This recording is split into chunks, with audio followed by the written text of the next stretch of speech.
हाँ, तो भगवान के चरण में क्या है? अमृत है। भगवान स्वयं विचार करते हैं कि जितने भी भक्त हैं मेरी चरण सेवा करते हैं, मुझे प्रणाम करते हैं, मेरे चरणों का स्पर्श करते हैं, तो इन्हें कौन सा रस मिलता है, वो रस मैं भी तो चखूं। इसलिए भगवान ने करार विंदेन पदार विंदम, अपने हाथों से अपने चरण को उठाया और अपने मुख में डालकर चूसने लगे। उकार विंदे विनिवेशयन्तम,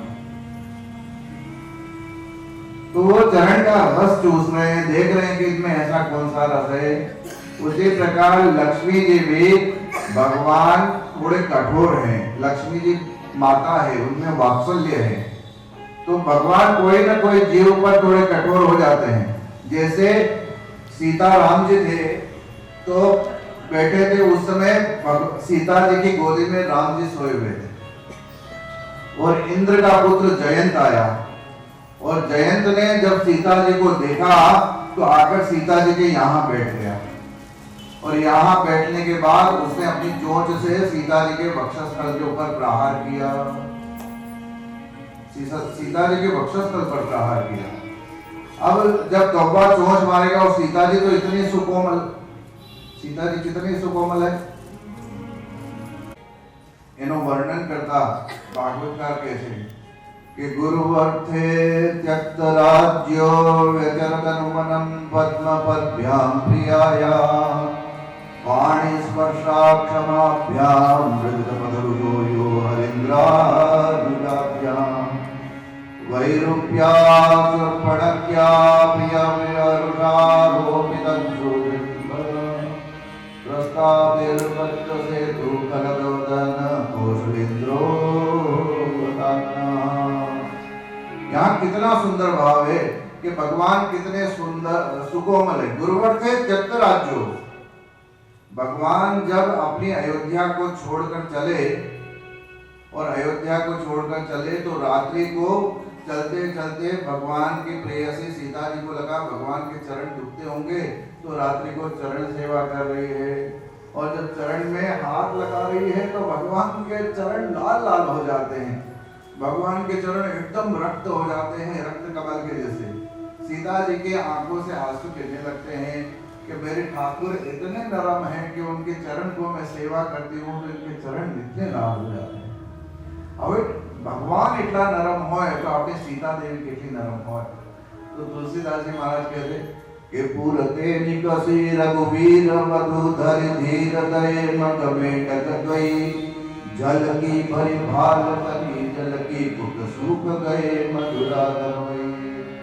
फिर बूझती है अखियां अति चातुर पर्ण कुटी करी हम तो हैं, पिय की लकिया दुर्दासियों की अखियां अति चारी सुंदर चई।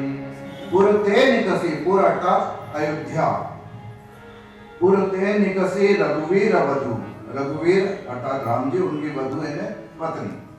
तो पुरते निकसी रघुवीर वधु धरि धीर दये मग में टक गई, धैर्य धारण करके 14 वर्ष का वनवास है, और धैर्य धारण करके जब अपने अयोध्या से निकली है, पुरते निकसी रघुवीर वधु धरि धीर दये मग में टक गई, मग अर्थात मार्ग, रास्ते में 2 कदम चली, और 2 कदम चलने के बाद क्या हुआ, जल की भरी भाल कनी जल की, माथे पे पसीना आ गया, भयंकर पसीना, पुट सूख गए मधुरा दरवई, और जो मधुराधर हैं होठ हैं वो सूख गए।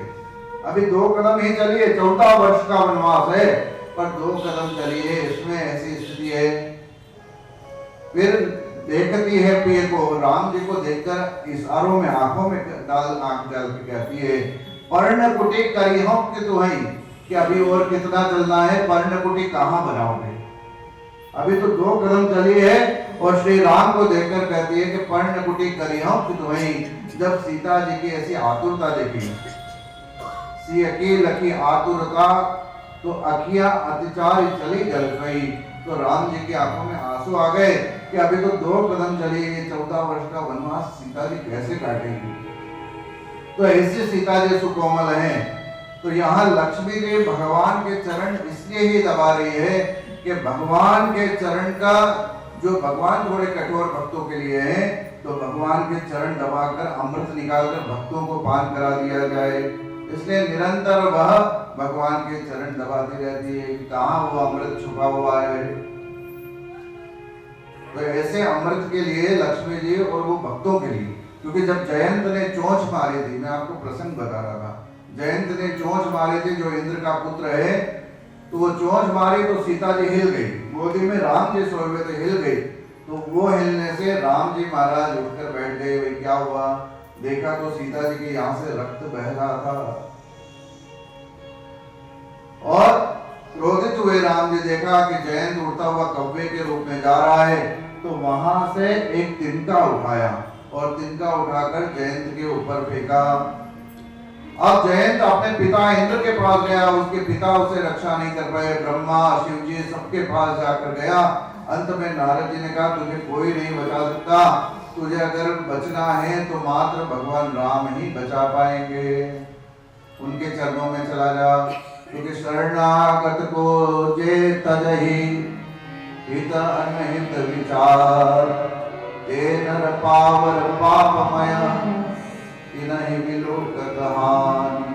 तो शरणागत को भगवान कभी नहीं छोड़ते, वो कितना भी दोषी है। भगवान राम ने कहा था जब विभीषण शरण में आए कि निवेदयत माम क्षिप्रम राघवाय महात्मने सर्वलोक शरण्याय विभीषणम उपस्थितम।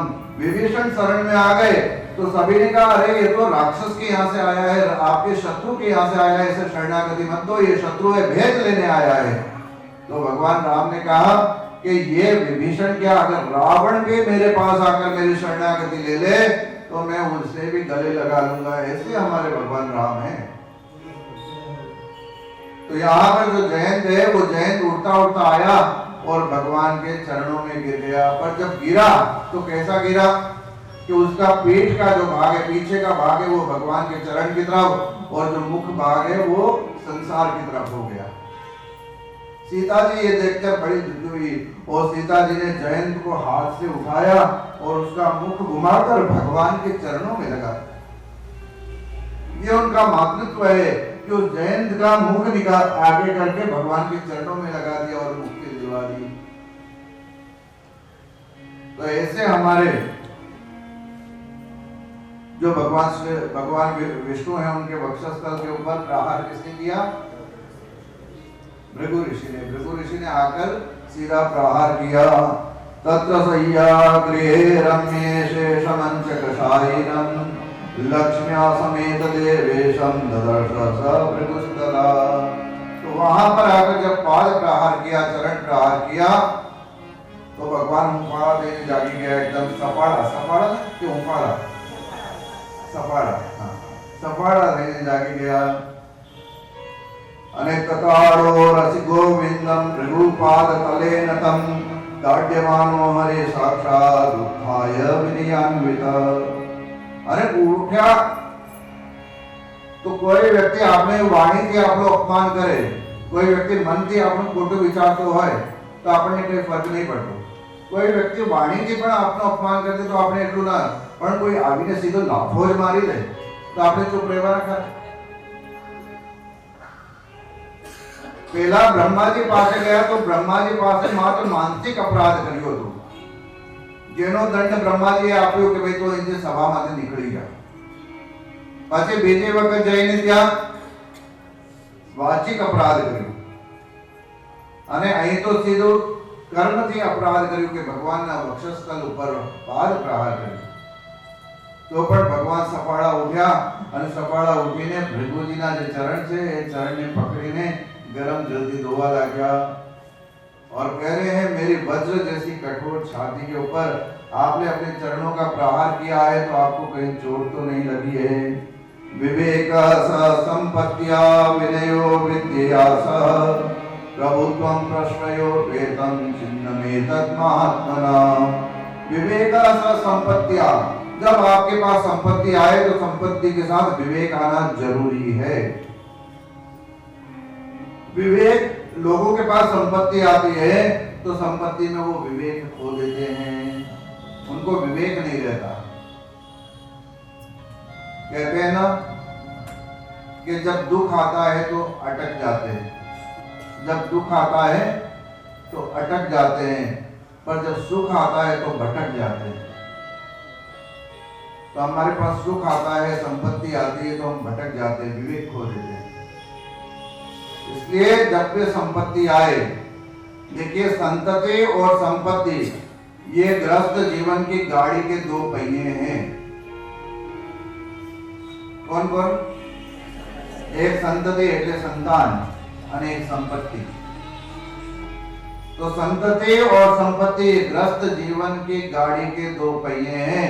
इन गाड़ी के दो पहियों में से एक पहिया भी बिगड़ जाए तो आपकी ग्रस्त जीवन की जो व्यवस्था है, संतुलन है, वो बिगड़ जाएगा। पैसा बहुत है पर जो संतान है वो गलत मार्ग पर चलने वाली होगी तो आप क्या करेंगे? और संतान अच्छी है और पैसा नहीं है, फीस भरने की व्यवस्था ही नहीं है, तो भी तकलीफ है। इसलिए संतति और संपत्ति ये बड़ी अनिवार्य है। तो यहाँ पर भगवान के वक्षस्थल पर जब चरण प्रहार किया और भगवान ने उनके चरण को प्रक्षालन किया है, धोया है, और धोते धोते भगवान ने क्या किया? शिव जी जो है, ये जो भृगु ऋषि हैं, ये शिव का ही एक स्वरूप है। तो शिव जी को त्रिनेत्र कहते हैं। कितने नेत्र? तो तीसरा नेत्र कहाँ है? बदन कवर से। आप पहली वस्तु से जो बंदा साचो हो जाए। शिव जी नो ત્રીજો नेत्र क्या છે? અહીં। तो आज एक भृगु ऋषि છે, એમને પણ ત્રીજો नेत्र છે। એ क्या છે? हाँ, પગમાં। तो ये ત્રીજો नेत्र છે, એને જળ नेत्र કહેવાય। तो जब उनके चरण प्रक्षालन कर रहे थे, चरण प्रक्षालन करते करते अपनी अंगुली से उस जल नेत्र को फोड़ दिया भगवान ने, और जैसे ही उस जल नेत्र को फोड़ा तो अभिमान चूर चूर हो गया, समाधि टूट गई और भगवान को अपने चरण धोते देखा तो रोते हुए भगवान के चरण में गिर के साष्टांग करने लगे। रोते हुए भगवान के चरणों में, मुझसे क्या अपराध हो गया भगवान के, आज आपके ऊपर मैंने प्रहार किया और आप मेरे चरण प्रक्षालन कर रहे हैं। भृगु ऋषि की आंखों में आंसू है, मुझे क्षमा कर दीजिए। बार बार मिन्नतें करने लगे, पर भगवान कहते हैं कि अरे भृगु, तुम इतना ग्लानि मत अनुभव करो, तुमने ये जो काम किया है इसमें तुम निमित्त मात्र हो, सब मेरी ही माया है, इससे मेरी कीर्ति फैलेगी। भृगु जी को खूब आश्वासन दिया और भृगु जी को वहां से प्रस्थान कराया। जब भृगु जी वहां से साष्टांग प्रणाम करके प्रस्थान करके जब में भृगु आज क्या कहते हैं? ऋषीणाम अग्रजा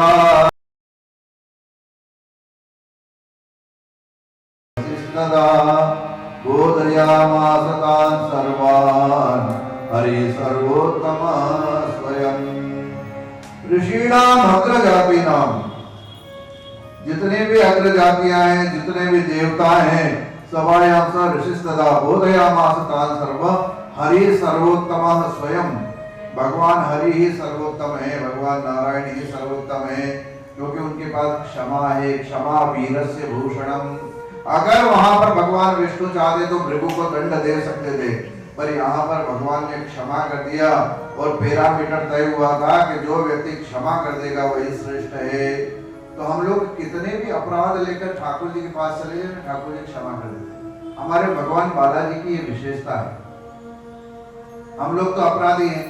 देखिए एक बात बताइए, आपके घर में कोई नौकर हो, आपके घर में कोई नौकर हो, नौकरानी हो, अगर वो कोई गलत काम करे तो आप उसे वार्निंग देंगे, भाई ऐसा नहीं करना, वार्निंग देंगे। एक बार वार्निंग दी, दो बार वार्निंग दी, तीन बार वार्निंग दी, पर वो नहीं सुधरी तो चौथी बार उसको निकाल देंगे। पर हम अपने बालाजी के नौकर हैं, चाकर हैं, हम कितनी भूलें करते हैं, कितना अपराध करते हैं। इतना अपराध करने के बाद भी ठाकुर जी हमें अपना लेते हैं। ભગવાનનું કેટલું બધું અપમાન આપણે કરીએ છીએ, અને એટલું અપરાધ હોવા છતાં પણ ठाकुर।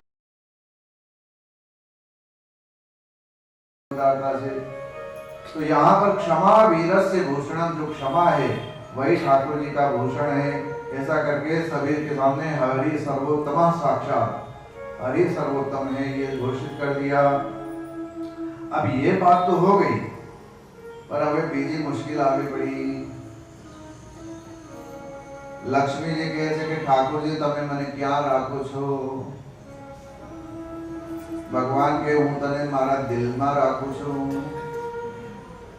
कि तमे मने दिल में राखो छो कि हाँ साचो दिल में राखो छो? तो कल मारा तमारा दिल ऊपर तो अत्यारे भृगुऋषि मारी ने गया। मैं आपके दिल में रहती हूँ। भगवान के वक्षस्थल के ऊपर लक्ष्मी जी विराजमान है। आप तिरुपति जाएंगे या यहाँ भी ठाकुर जी का दर्शन करेंगे तो यहाँ पर वक्षस्थल के ऊपर कौन विराजमान है? इधर और एक श्री देवी। तो ये भूदेवी कौन है?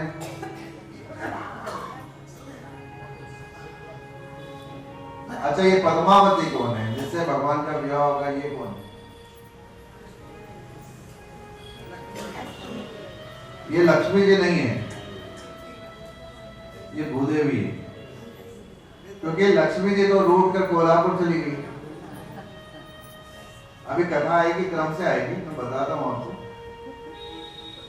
तो लक्ष्मी जी ने कहा कि मैं आपके दिल में रहती हूँ, हृदय में रहती हूँ। हम लोग यहाँ पाठ भी करते हैं, ईशानां जगतोस्य वेंकटपते विष्णु परां प्रेयसी तद्वक्षस्थल नित्यवासरसिकां शांति संवर्धिनी पद्मालंकृत पाणि पल्लव युगां पद्मासनस्तां श्रियं वात्सल्यादि गुणोज्ज्वला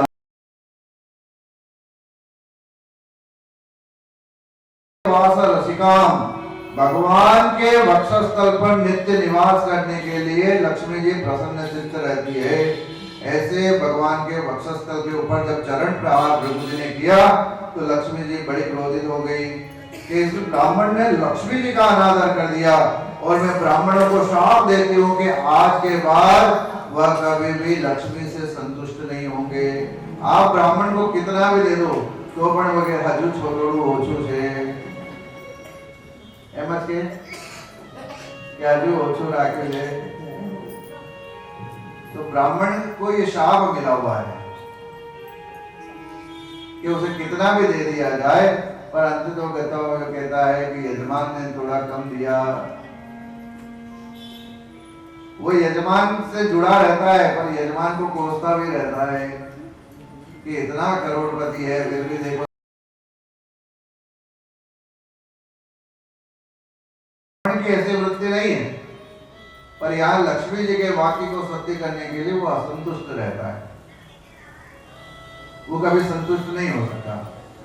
और अब तो ब्राह्मण की क्या बात है, आप सभी भी जीवन में असंतुष्टि है। भगवान आ नहीं करे आ मारू काम बाकी राखी दे, यानी हम अपने सुख को लेकर भगवान से शिकायतें करते रहते हैं।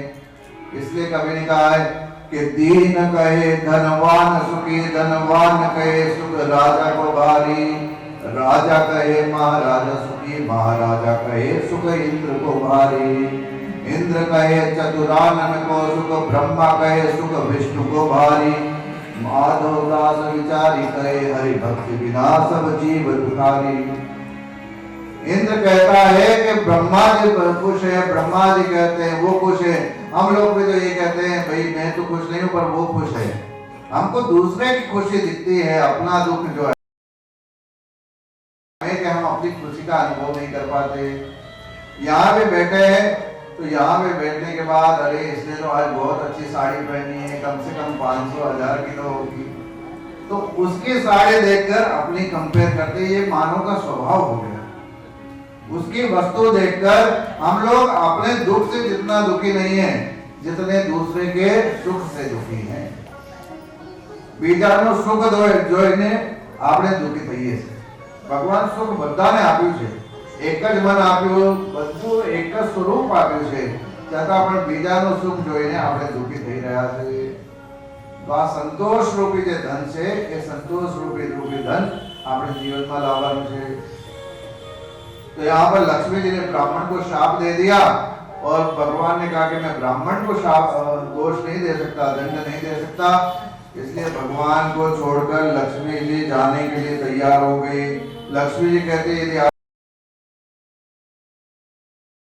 गच्छामि देवदेवेश त्यक्त्वा त्वां जगदीश्वर ताडितोऽस्मि जगन्नाथ ऋषीणां त्वं जगन्मय मदालिङ्गस्थले देव पादेनेव जगत्पते करवीरपुरं दिव्यं गच्छामि गरुडध्वजम्।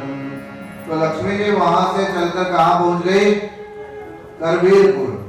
उस जगह का नाम था करवीरपुर। फिर वहां पर एक दैत्य हुआ जिसका नाम था कोल्हासुर। उस कोल्हासुर को लक्ष्मी जी ने मृत्यु कर दिया, प्राणांत कर दिया, उद्धार कर दिया। तो उसने लक्ष्मी जी से प्रार्थना की कि इस स्थान का नाम मेरे नाम से पड़े, इसलिए इस स्थान का नाम पड़ गया कोल्हापुर। तो कोल्हापुर तो बहुत फेमस है। चप्पल, कोल्हापुरी चप्पल, कोल्हापुरी साड़ी भी फेमस है और बहुत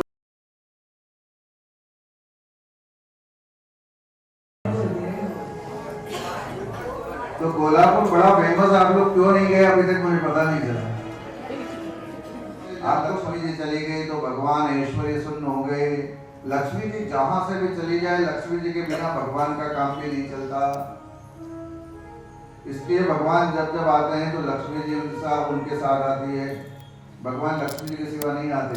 पर यहाँ लक्ष्मी जी छोड़कर चली गई तो भगवान ऐश्वर्य शून्य हो गया। भगवान कहे मैं क्या करूं, मेरी लक्ष्मी चली गई।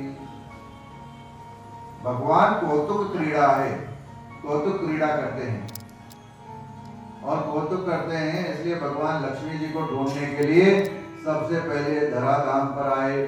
और धराधाम पर जब भगवान आए तो बताइए कौन से दिन भगवान बालाजी यहाँ पर आए?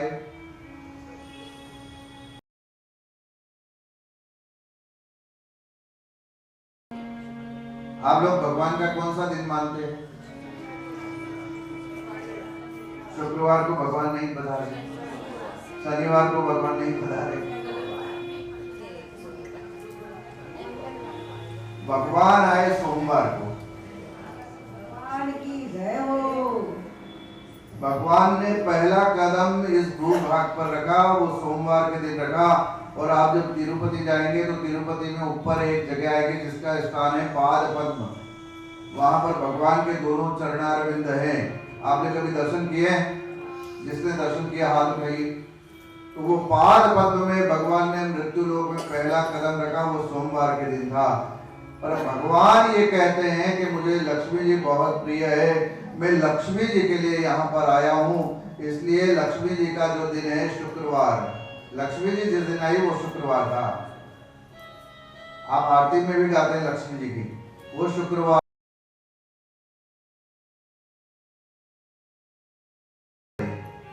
समुद्र मंथन में से जब प्रकट हुई तो उस समय लक्ष्मी जी शुक्रवार के दिन और अमावस थी। इसलिए शुक्रवार या अमावस को विशेष रूप से लक्ष्मी जी की सेवा की जाती है। अगर आप चाहते हैं कि आपके यहाँ लक्ष्मी जी की कृपा बनी रहे, कौन नहीं चाहेगा लक्ष्मी जी की कृपा न बनी रहे? आप में से मैं पूछो कि किसी को पूछो भाई आपको किसको पैसा नहीं चाहिए, कोई हाथ खड़ा नहीं करेगा। पैसा तो सबको चाहिए। तो हमारे बालाजी हैं वो धन ब्रह्म है। मैंने कल आपको बताया था कि बद्री नारायण है वो तप ब्रह्म है, जगन्नाथपुरी है वो अन्न ब्रह्म है, और रंगनाथ भगवान है वो विश्राम ब्रह्म है, और जो पुंडरीकनाथ है, पंडरीकनाथ विठले, वो कौन से ब्रह्म है? नाद ब्रह्म। उन्हें संगीत बड़ा पसंद है।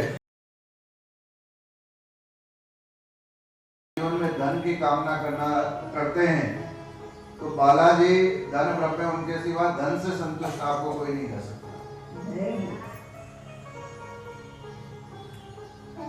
એટલે અમારા યજમાન જ્યારે અમને પૂછ્યું, મેં કીધું તમારે જે સેવા આલવી હોય તે આપજો, બીજું બધું ઠાકોરજી ઉપાડી દે છે।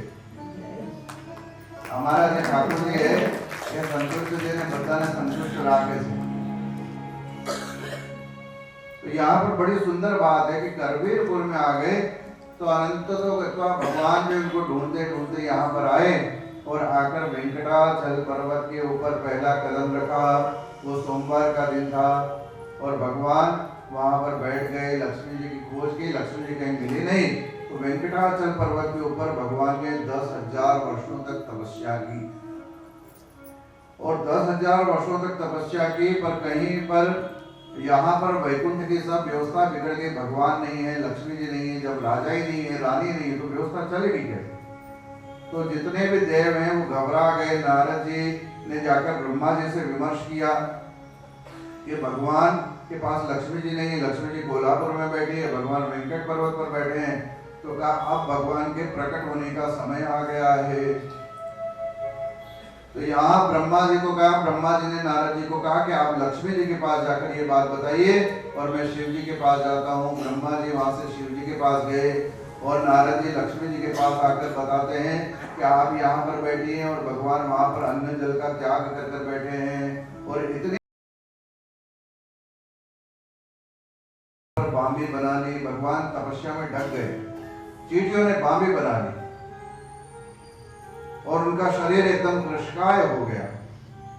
जब ये सुना लक्ष्मी जी ने तो बड़ी चिंतित हुई, पर उन्हें याद आया कि मैं इस स्वरूप में तो अब भगवान के पास नहीं जाऊंगी। तो उधर से ब्रह्मा जी और शिव जी भी आ गए। जब चर्चा मंत्रणा हुई तो ब्रह्मा जी से कहा कि आप गाय बन जाइए और जो शिव जी है वो बछड़ा बन जाएंगे, मैं ग्वालिन बन जाती हूँ और आपको लेकर चलती हूँ चोल राजा के पास। वहां पर दो प्रकार के राजा थे, एक पांड्य राजा, एक चोल राजा। तो चोल राजा के यहाँ गई और चोल राजा के यहाँ पर जाकर कहा कि ये जो मेरी गाय है वो 4 सेर दूध देती है, इस गाय को आप ले लीजिए। तो राजा कहता है मेरे पास हजारों गाय हैं, मुझे गायों की आवश्यकता नहीं। पर रानी कहती है ले लीजिए, अच्छी गाय दिख रही है, सुंदर गाय है और अच्छा दूध देती है, अमृत तुल्य दूध है। तो उचित मूल्य लक्ष्मी जी को दिया। लक्ष्मी जी अपना मूल्य लेकर वापस करबीरपुर में चली गई और इधर जो ब्रह्मा जी रूपी गाय है और शंकर जी रूपी जो बछड़ा है वो वहां पर गौशाला में आ गए। अब जो चरवाहा है जो गायों को चराता था वो गायों को, जो यहाँ पर जो गाय है यहाँ कहते हैं ततो धेनु सहस्रेण शाकम श्री वेंकटाचले सा घोर जगाम नित्यम तो रमानाथम विचिन्वतु। वो अपने नारायण को ढूंढने लगे, ब्रह्मा रूपी गाय के कहां पर भगवान बैठे हैं। और ढूंढते ढूंढते जो चींटी की बांबी है उसके पास पहुंच गए और वहां पहुंचे तो ब्रह्मा जी रूपी गाय ने अपने थन से दूध की वर्षा की। भगवान लेटे थे, भगवान के मुख में दूध जाने लगा, भगवान पुष्ट होने लगे। अब जब शाम को गाय आती और गाय का दूध निकालते तो दूध तो सब छोड़ दिया, दूध मिल नहीं रहा। 1 दिन हुआ, 2 दिन हुआ, 4 दिन हुआ, 10 दिन हुआ, दूध की प्राप्ति नहीं हो रही। तो जो रानी है उसको शंका हुई कि हमारा जो गौचालक है, गोपालक है, वो चोर है, वो दूध स्वयं पी जाता है। तो उस चरवाहे को, गोपालक को पकड़ा और कहा भाई तुम दूध पी जाते हो कि नहीं, मैं दूध नहीं पीता, मुझे इसका दूध नहीं मिला तो मैं तुम्हें दंड दूंगी। अब जो चरवाहा है, गोपालक है, वो घबरा गया और सभी हजारों गायों के पीछा छोड़कर एक जो ब्रह्मा रूपी गाय है उसके पीछे जाने लगा और देखने लगा ये कहाँ जाती है। तो देखा कि वो चींटी की बांबी पर जाकर अपने स्तनों से दूध गिरा रही है। तो इसे बड़ा क्रोध आया कि आज मेरे मृत्यु दंड की नौबत आ गई और ये अपना सब दूध यहाँ पर वेस्ट कर देती है। तो उसके हाथ में जो कुल्हाड़ी थी, जो फरसा था, उस कुल्हाड़ी को उसने फेंका। अब भगवान विचार करते हैं कि जो व्यक्ति स्वभक्त हरणम लोके स्वात्मीयम सहते तुव स एव नरकम मुक्ते यावत चंद्र दिवाकरु। जो व्यक्ति अपने भक्त के ऊपर कष्ट आते देखकर भी चुप रहता है, आपका कोई सेवक है और आपके सेवक को कोई मार रहा है और आप अगर चुप हैं तो यावत चंद्र दिवाकर, जब तक सूर्य और चंद्रमा है तब तक आप नरक का वास करेंगे, क्योंकि वो आपका आश्रित है और आपका आश्रित होने के कारण आपने उसकी रक्षा नहीं की और उसको मार खाने दिया। इसलिए आप जब तक चंद्र और दिवाकर हैं तब तक आप नरक का वास करेंगे। तो भगवान को लगा ये मेरे को रोज दूध अर्पण करता है, कोई व्यक्ति मुझे तुलसी पे अर्पण करता है तो मैं मुझे प्रसन्न हो जाता हूँ, ये तो मुझे रोज दूध देती है, इसके ऊपर इसने प्रहार किया। तो भगवान तुरंत उठे और जैसे ही भगवान उठे गाय जो है वो आगे सरक गई और जो कुल्हाड़ी है वो आकर भगवान के यहाँ लग गई। अब भगवान के यहाँ लग गई, खून की पिचकारियां छुट गई, खून जाकर गाय के ऊपर पड़ा और जब ग्वाले ने देखा तो ग्वाला घबरा गया और वहीं उसने अपने प्राणों का त्याग कर दिया। और गाय है वो गाय अपने बछड़े को देखा तो राजा को बड़ा आश्चर्य हुआ कि गाय के ऊपर खून के छींटे कैसे हैं और ग्वाला कहाँ है। राजा उस गाय के पीछे पीछे आया, गाय उन्हें ले गई वहां पर और जब देखा तो ग्वाला मरा हुआ पड़ा है और वहां पूछा अरे कौन ऐसा पापी है जिसने मेरे ग्वाले को मार दिया। तो भगवान कहते हैं तू मुझे पापी कहता है। भगवान अपने विशाल स्वरूप को दिखाते हैं। यह देखकर राजा उनके चरणों में गिर जाता है कि मुझसे गलती हो गई। तो यहाँ पर भगवान उस राजा को शाप देते हैं कि जा तूने मुझे इस प्रकार प्रहार किया तो तू पिशाच बन जा, ऐसा शाप दिया। तो राजा कहता है मेरी कैसे गलती हुई, मैंने कौन सा ऐसा दुराचार किया, ऐसा पाप किया, ये तो अनजाने में हुआ है। तो कहा अनजाने में जब कोई स्वामी का नौकर यदि कोई भूल करता है तो जिम्मेदारी किसकी होती है, उसके स्वामी की होती है। कोई कंपनी है, उस कंपनी का कर्मचारी भूल करेगा तो वो जवाबदारी कंपनी की होगी। इसलिए तुम राजा दोषित हो, तुम्हें मैं शाप देता हूँ। राजा बड़ा गिड़गिड़ाने लगा। तो राजा को भगवान ने कहा कि कलयुग में तुम आकाश राजा नामक राजा बनोगे और तुम्हारा जो पुत्री है पद्मावती उसको मुझे अर्पण करना और हीरे और जवाहरात से जड़ा हुआ मुकुट सोने का मुझे अर्पण करना और उसके कारण भजन के कारण मेरी आंखों में पानी आ जाएगा, तब तुम शाप से मुक्त हो जाओगे। और इस ग्वाले ने मेरा पहला दर्शन इस भूलोक पर किया है। इससे पहले किसी मनुष्य ने मेरा दर्शन नहीं किया, तो इस ग्वाले ने मेरा दर्शन पहले किया है। इसलिए आज भी तिरुपति में पहला भोग जो है, पहला दर्शन ग्वाला करता है।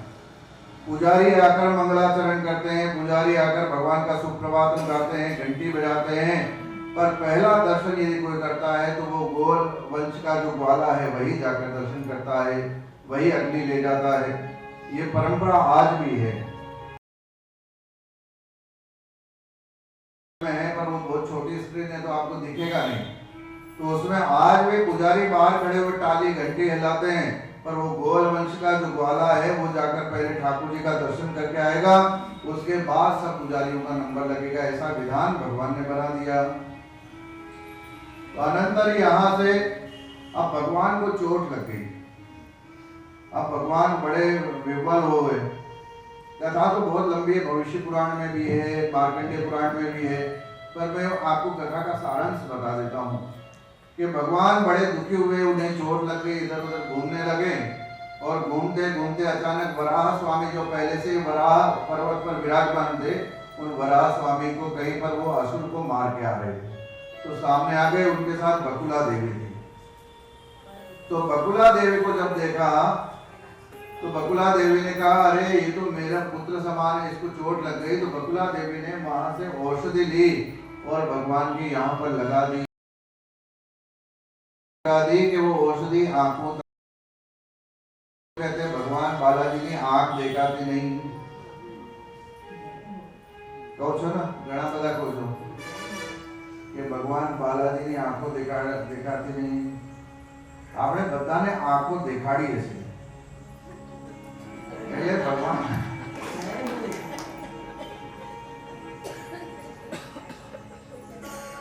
तो भगवान की आंख इसलिए नहीं दिखाते कि वो तिलक जो है वो जो यहाँ पर जो लगाया है वो इतना बह गया कि भगवान की आंखें भी ढक गई।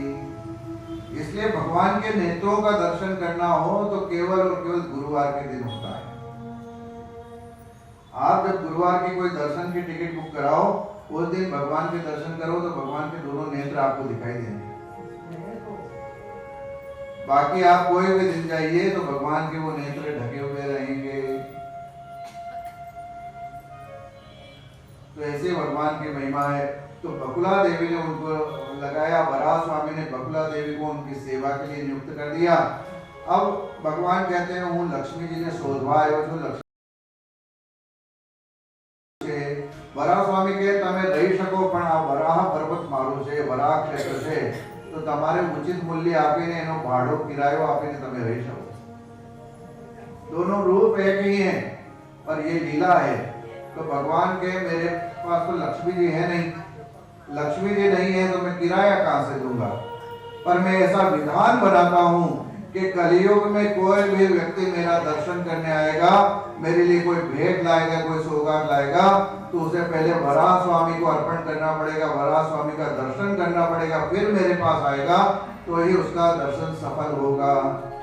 इसलिए दर्शन का क्रम है कि आपको वराह स्वामी के दर्शन पहले करने पड़ते हैं। आज भी वहां पर ठाकुर जी का जो भोग बनता है तिरुपति में, आप सुबह 5 बजे जाइए तो जितने भी भोग है वो तिरुपति मंदिर से लेके वराह स्वामी मंदिर तक पुजारी लोग मशाल जाके वराह स्वामी के यहाँ, और पहला भोग वराह स्वामी को लगता है। वराह स्वामी को भोग लगने के पश्चात भगवान को लगता है। ये क्रम है, क्योंकि वराह स्वामी वराह क्षेत्र में भगवान रह रहे हैं, तो भगवान ने ये क्रम बना दिया कि पहले वराह स्वामी का दर्शन करें, उन्हें भेंट अर्पण करें, उनकी पूजा करें, फिर मेरी सेवा करें। तो वराह स्वामी को ये सौदा पसंद आ गया, उन्होंने कहा ये ठीक है, मुझे ये पसंद है, अब तुम जितना चाहे उतना यहाँ रहो। अब वेंकटेश भगवान वहां रहने लगे, पर वहां रह रहे हैं वेंकटेश भगवान, तो अभी उनके नीलाचल वहां से अभी तक शेषाद्री पर थे, सप्त पर्वत में से नीलाचल के ऊपर गए, तो वहां पर भगवान को इतनी चोट लगी थी कि भगवान के यहाँ से बाल उतर गए, भगवान के बाल उड़ गए। और भगवान इतने सुंदर है, पर जिस व्यक्ति के बाल ही नहीं है वो कैसा सुंदर। कलयुग में बालों की शोभा ही सबसे बड़ी शोभा है। कलयुग में बालों का सौंदर्य ही सबसे बड़ा सौंदर्य है। इसलिए आप लोग देखिए, अरीसे के सामने, कांच के सामने जाकर कितनी बार अपना बाल बनाते हैं, बताइए। बाल तो बनाते हैं, और आजकल तो वो कौन सा आ गया, गोदरेज, सब समझ गए कि हम लोग सब गुप्त हो गए। तो हम लोग उसको अपने बालों को कितना, आपके पास अनेकों आभूषण पहन रखे, करोड़ों के आभूषण आपने पहन रखे हैं, और आपके बाल नहीं हो, और आपने कुछ भी नहीं पहना और आपके सुंदर बाल हो, तो लोग किसकी प्रशंसा करेंगे। तो कलयुग केश विन्यास, कलयुग में केश विन्यास ही सर्वश्रेष्ठ है। इसलिए आजकल हेयर ट्रांसप्लांट भी होता है, जिसको बाल उड़ गए उसको विग बनाते हैं। हम तो ठाकुर जी हैं अपने घर में ठाकुर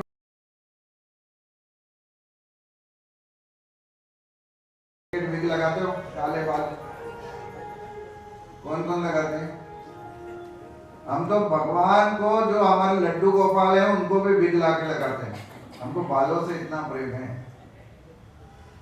तो यहाँ पर भगवान के बाल उड़ गए, बाल नहीं थे तो भगवान सुंदर तो थे, तो बाल उड़ गए। तो नीला देवी ने देखा, नीला देवी का दर्शन अब हुआ, और नीला देवी ने देखा कि ये देखो कितने सुंदर हैं, इनके बाल ही उड़ गए। तो नीला देवी ने अपने बाल निकालकर भगवान को दे दिए, और नीला देवी ने जब अपने बाल ठाकुर जी को दे दिए, तो ठाकुर जी बहुत प्रसन्न हुए कि तुमने अपना सौंदर्य मुझे दे दिया। देखिए, रुपए पैसे का दान हो सकता है, सोने चांदी का दान हो सकता है, पर कोई व्यक्ति अपने सौंदर्य का दान कभी नहीं करता। हमारे उत्तर भारत में तो ये परंपरा नहीं है, पर आप साउथ में जाइए, वहां पर स्त्रियां जो है, तेलुगु तमिल स्त्रियां शादी करके आती है और भगवान के यहाँ मुंडन करा लेती है। हम लोगों के यहाँ ये थोड़ा अशुभ माना जाता है, इसलिए हम लोग मुंडन नहीं कराते, पर वहां पर साउथ की जो स्त्रियां हैं जिनकी शादी हुई है, वो भी जाकर भगवान तिरुपति जी को अपना सौंदर्य दान कर देती है। तो ये सौंदर्य दान के लिए महत्व है। इसलिए भगवान ने एक नियम बनाया कि जो भी व्यक्ति तिरुपति आकर अपने बालों का दान करेगा, मुंडन कराएगा, उस पर मेरी अपार कृपा बरसेगी, अपार कृपा बरसेगी।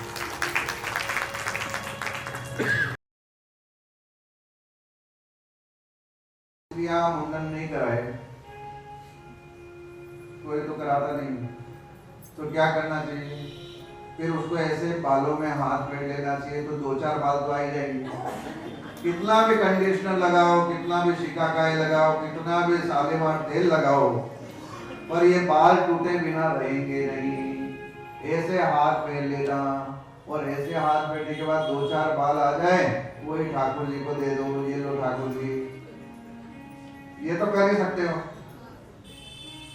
ये भी नहीं होगा, इसके लिए तो तैयार है कि आप लोग सो जाए तो पड़ी जाओ ना, तो भगवान ने अर्पण कर दो।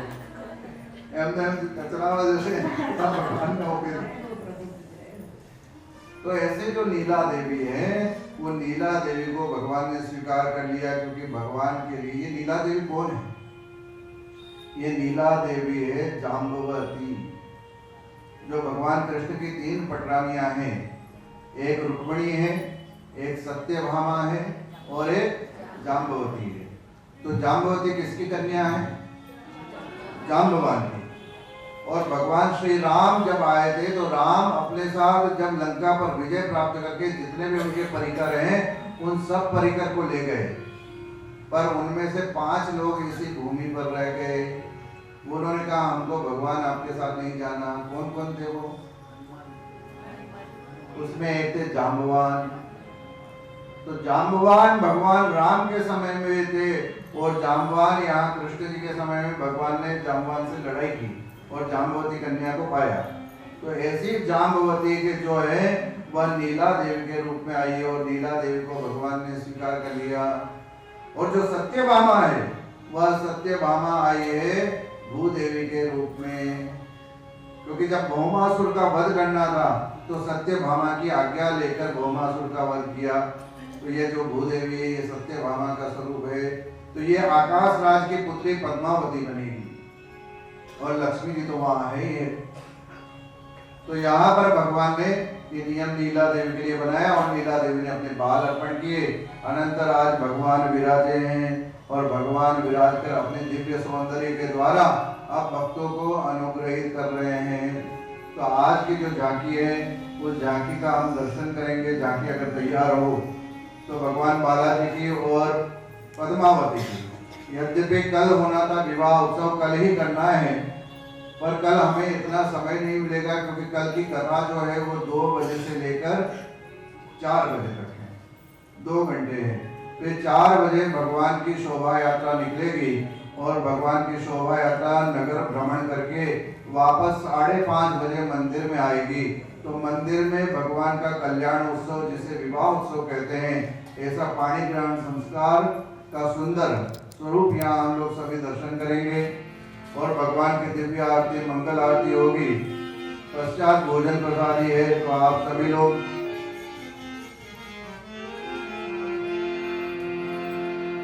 के हारे वाला आज निगड़ी तेरड़िया मणि, हारे वाला आज निगड़ी तेरड़िया मणि, के हारे वाला आज निगड़ी तेरड़िया मणि, हारे वाला आज निगड़ी तेरड़िया मणि, तेरा बाबा आवानी माता मणि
हे हारे तो मोतिया पुरावती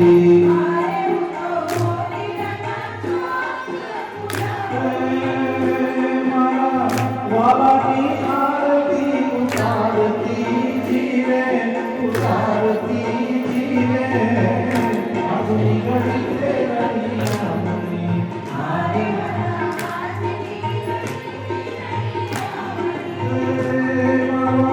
वालो आया वरदामणी जीवे वरदामणी जीवे अपनी घड़ी तेरी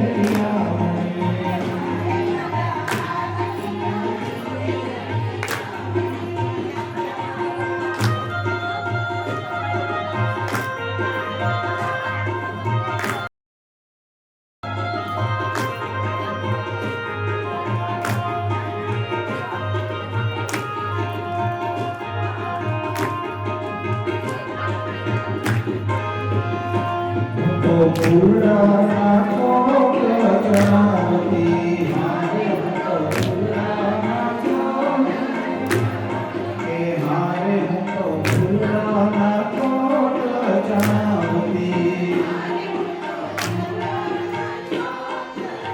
हे मारो वालो पधाया नि वधामणी जी रे वधामणी जी रे आज निगड़ी तेरिया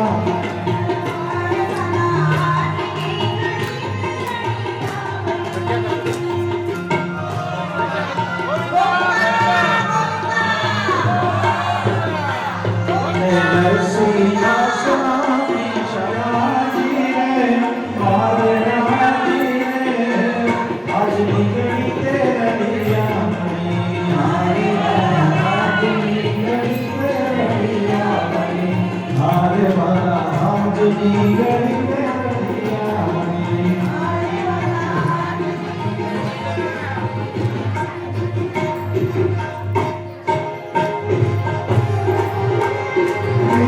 सर्वाला रूप रसाला कभी बेहाला मनवाला जानी जानीवाला रूप रसाला दिन कराला आवे नहीं आला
हरे मंदिर मात दीवानी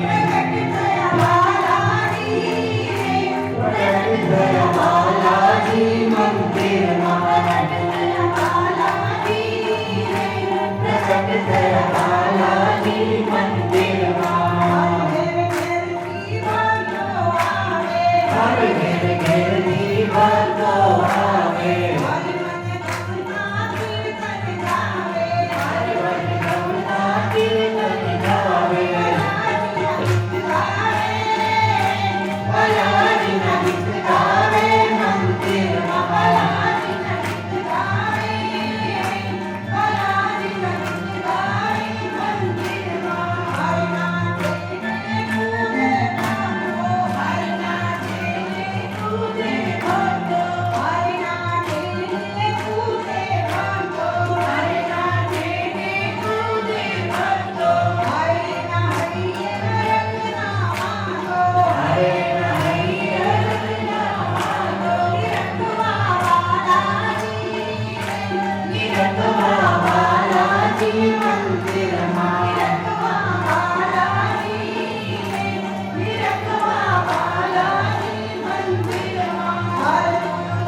आवे मुरली वाली रे राजा कुमार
प्रभु मोतिका मिलन गवाहे जल दिलांग गए अचरत नाहे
पा